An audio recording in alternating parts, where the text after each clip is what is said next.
রাঙ্গুনিয়ায় শেখ হাসিনা, হাসান মাহমুদ সহ গুম ও খুনসহ অন্যান্য অপরাধে জড়িতদের ফাঁসির দাবিতে ছাত্রদলের বিক্ষোভ মিছিল।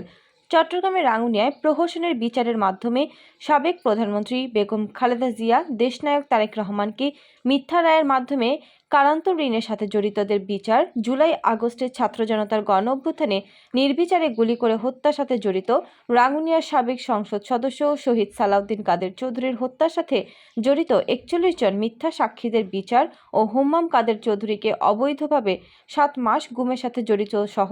সকলের বিচার ও আইনের আওতায় এনে ফাঁসির দাবিতে বিক্ষোভ মিছিল ও প্রতিবাদ সমাবেশ করেন কোদাল ইউনিয়ন ছাত্রদল। কোদালা ইউনিয়ন ছাত্রদলের সভাপতি আবুল বয়ান তালুকদারের নেতৃত্বে ও সভাপতিত্বে ২ শতাধিক নেতা কর্মীদের নিয়ে বিক্ষোভ মিছিল কোদালা বাজার চত্বর থেকে শুরু হতে বিভিন্ন গুরুত্বপূর্ণ সড়ক প্রদক্ষিণ শেষে এক স্থানে সংক্ষিপ্ত প্রতিবাদ সমাবেশের মাধ্যমে শেষ হয়। বিক্ষোভ মিছিল শেষে প্রতিবাদ সমাবেশে বক্তা ও উপস্থিত ছিলেন কোদালা ইউনিয়ন ছাত্রদলের সিনিয়র সহসভাপতি এনাম হোসেন জীবন, সিনিয়র যুগ্ম সম্পাদক কায়েস আহমেদ, যুগ্ম সম্পাদক মোর্শেদ আলম, সহসভাপতি আব্দুর রহিম, রায়খালী ইউনিয়ন ছাত্রদলের সাধারণ সম্পাদক মোহাম্মদ রাসেল সহ ছাত্রদলের নেতা মোহাম্মদ আসাদ, মোহাম্মদ সাইমন, মোহাম্মদ ইমরান, মোহাম্মদ সুলতান সহ কোদালা ইউনিয়ন যুবদলের অন্যান্য নেতৃবৃন্দ সহ ওয়ার্ড ছাত্রদলের নেতৃবৃন্দ।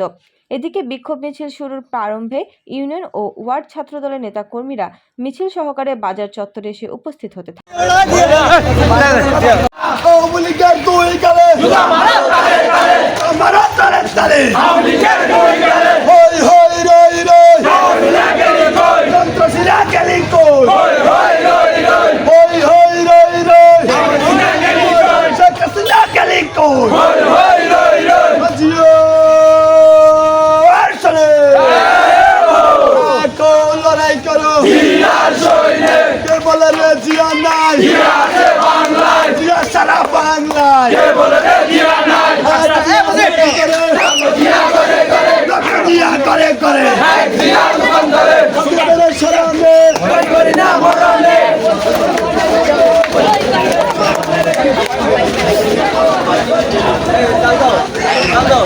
গুলমানে হাওয়া বলবো